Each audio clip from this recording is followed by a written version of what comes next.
Hola, buenas noches. Soy el doctor Roberto Gobel Espinosa y voy a presentar el tema la construcción social del cuerpo con una discapacidad, hombre medio, normalidad, déficit de estigma y diversidad funcional, que presento en el Congreso Internacional Multidisciplinario Ciencia Latina 2024.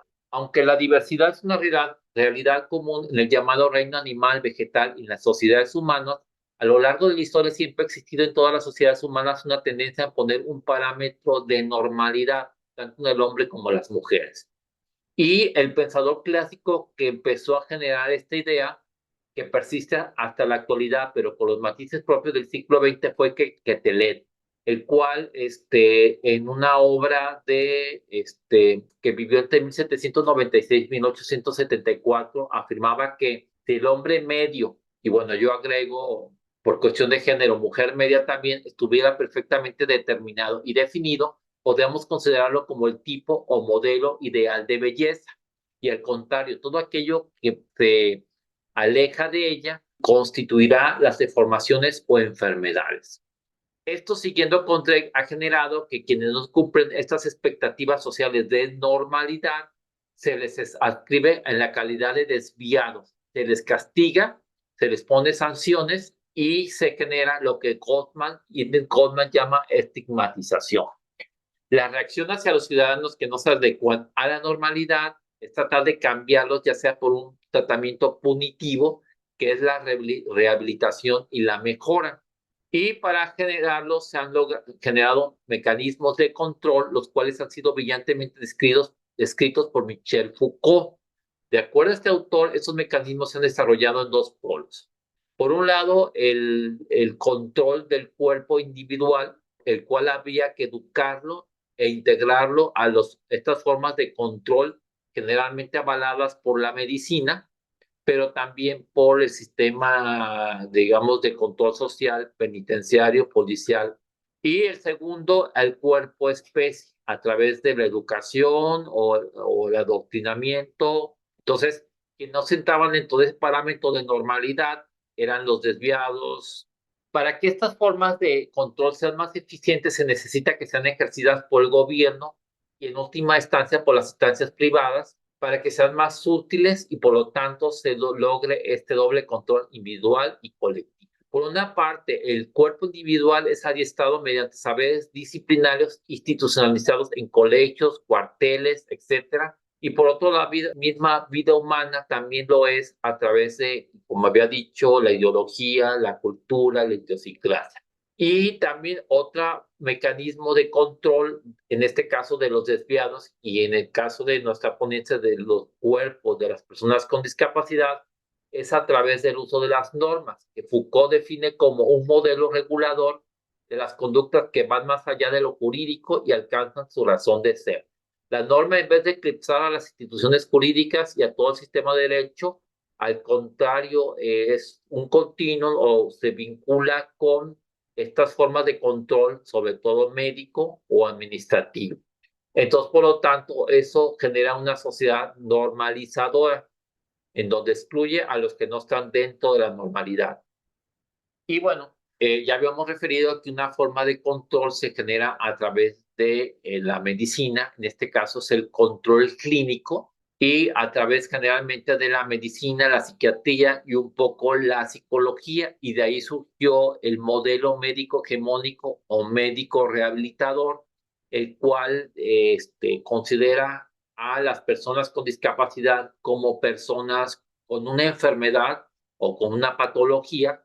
Y en este caso, bueno, hay grandes textos de aplicación internacional como el DSM-5 o el CIE-10, que establece los parámetros de quién son las personas que están dentro de ciertas patologías o ciertas enfermedades y quiénes no. En ese sentido, Solsona confirma esta idea cuando refiere que las personas con discapacidad son cuerpos vigilados por el modelo médico rehabilitador, intervenido por políticas públicas asistencialistas, y que estos son cuerpos con disposiciones permanentes de expectativas subjetivas negadas. No pueden tener sexo, no pueden trabajar, no pueden ir a bañarse, siempre tienen que pedir el permiso de los otros, no tienen autonomía. Y esto no solamente lo aplican a las personas que puedan tener una discapacidad intelectual grave, sino que también a veces a cualquier persona que tiene una discapacidad. Y esto genera, y ahí se toma el concepto de estigma, que de acuerdo a Gottman denota inferioridad moral, por lo tanto el resto de la sociedad los excluye, se separa de ellos y los llama, y lo pongo como lo llamaban en ese momento, enano, ciego, desfigurado, enfermo mental, etcétera. Y entonces, por lo tanto, se da esa diferenciación entre lo normal, lo anormal, lo funcional y lo disfuncional, lo sano y lo patológico. Y bueno, ahora vamos a hablar un poquito de, como manera de ejemplo, de dos grandes metáforas que se han generado en cuanto a la construcción del cuerpo de la discapacidad, que es el cuerpo máquina y el cuerpo mercancía. Entonces, el cuerpo máquina hace referencia a la aplicación de mecanismos al estudio del cuerpo. Se compara, se homologan los huesos a las palancas, los músculos a los pistones. La única diferencia entre el cuerpo y los inventos del hombre es la complejidad. Es decir, se ve el hombre como una máquina que tiene que tener como función solamente producir. Y por lo tanto, aquellos que no podían producir, pues eran aquellos que era un cuerpo estigmatizado, un cuerpo anormal, un cuerpo no productivo. Y este fenómeno, de acuerdo a Solzona Cisterna, empezó a tener relevancia después de la Segunda Guerra Mundial, cuando se empezó a, dentro de la psicología, la medicina, inclusive la sociología, a referir justamente esta idea de sociedades funcionales y sociedades disfuncionales, individuos disfuncionales. Y como ya habíamos referido, eran aquellos que, en este caso, la metáfora del cuerpo-máquina, es aquellos que tienen ciertas características físicas que funcionan de cierta manera y que por lo tanto pueden ser productivos. Y aquellos que no sean productivos, pues eran segregados. Y por lo tanto se considera que es un cuerpo que no está de acuerdo a los estándares que pueden producir. Por lo tanto, siguiendo con estos autores, se tenían que rehabilitar para que pudieran funcionar como las personas normales y a producir y ser útiles. Y bueno, afortunadamente esto ha cambiado mucho, ya ahorita hay una amplia legislación nacional e internacional que de alguna manera ya habla de que las personas con discapacidad también deben insertarse en las empresas y que también pueden ser productivos en igualdad de circunstancias.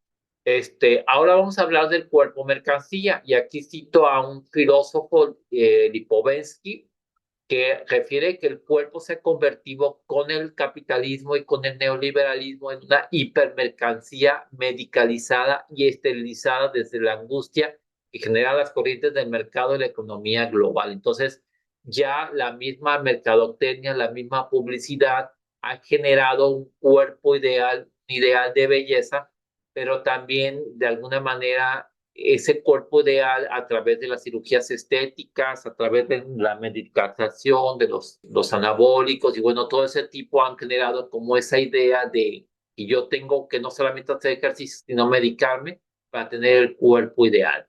Entonces, por lo tanto, el cuerpo se eleva a la categoría de mercancía comercializable, consumible y de marca.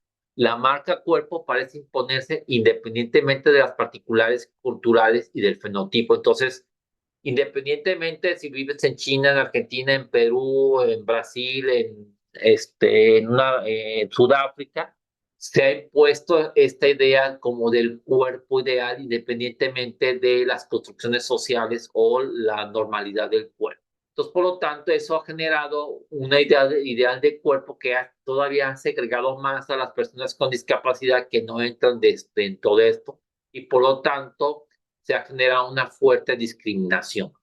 Pero en los últimos años se ha generado una corriente en donde el cuerpo se ha vuelto como una especie como de resistencia y bueno, también ya lo vemos que ya se presentan en la publicidad inclusive cuerpos distintos, los cuerpos normales que vemos todos los días, inclusive hay modelos con discapacidad y eso hace que de alguna manera ya nos estamos transformando a una sociedad multicorporal en donde hay distintas fisonomías corporales y distintas formas de hacer funcionar el cuerpo y de trabajar, de estudiar, producir, etcétera. Ahora, otro gran cambio ha sido de no hablar de personas con discapacidad, sino de personas con una diversidad funcional. Entonces, y aquí la diversidad funcional empezó a referirse en el 2005 y que es la idea de eliminar esa idea de dualista de personas con discapacidad o personas sin discapacidad o normales, funcionales, disfuncionales, y referir que de alguna manera hay un continuum en la funcionalidad, es decir, todos tenemos un cuerpo, pero cada uno de los cuerpos funciona de forma distinta. Entonces, por lo tanto, si una persona para desplazarse puede desplazarse con dos pies, puede desplazarse apoyado en un bastón o puede desplazarse con silla de ruedas. Algunos podemos hablar, otros podemos ver, otros interesarán otros tipos de elementos para comunicarse, el braille, lenguaje de señas. Entonces, por lo tanto, hay una diversidad funcional. Funcionamos de forma distinta, utilizamos de forma distinta el cuerpo y por lo tanto eso hace que hagamos la forma distinta. Y parte de la diversidad funcional se generó el movimiento de vida independiente que justamente se aborda a las personas con discapacidad como personas que de alguna manera pueden ser independientemente de la forma como funciona su cuerpo. Y finalmente, dentro de esta diversidad funcional está el concepto de neurodiversidad. Entonces, el paradigma de la neurodiversidad ha tenido tres grandes vertientes. Primero, decir que la neurodiversidad es una forma natural y valiosa de la diversidad humana. Así empecé esta ponencia, pues hay una diversidad biológica, cultural, étnica, etcétera. En este caso, cuando hablamos de la neurodiversidad, es la idea de que existen distintas formas en que los cerebros funcionan y por lo tanto no hay una forma homogénea de cerebro o solamente una forma en que funciona el cerebro, sino hay una diversidad en cuanto a las funciones cerebrales.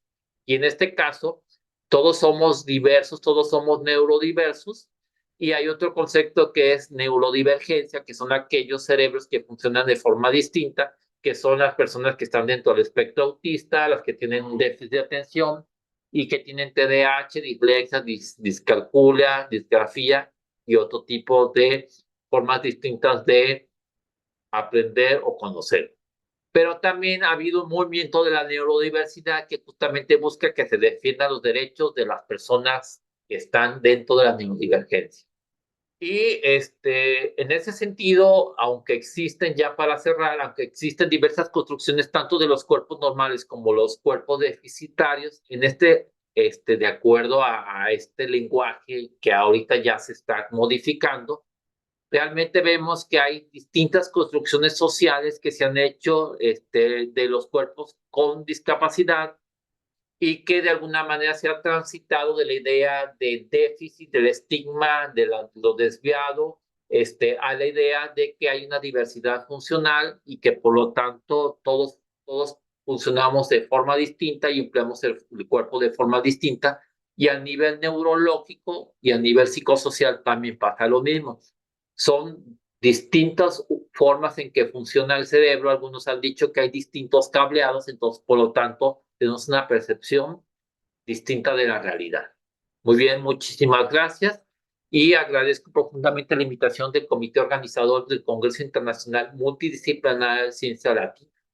Bueno, muchas gracias y buenas tardes.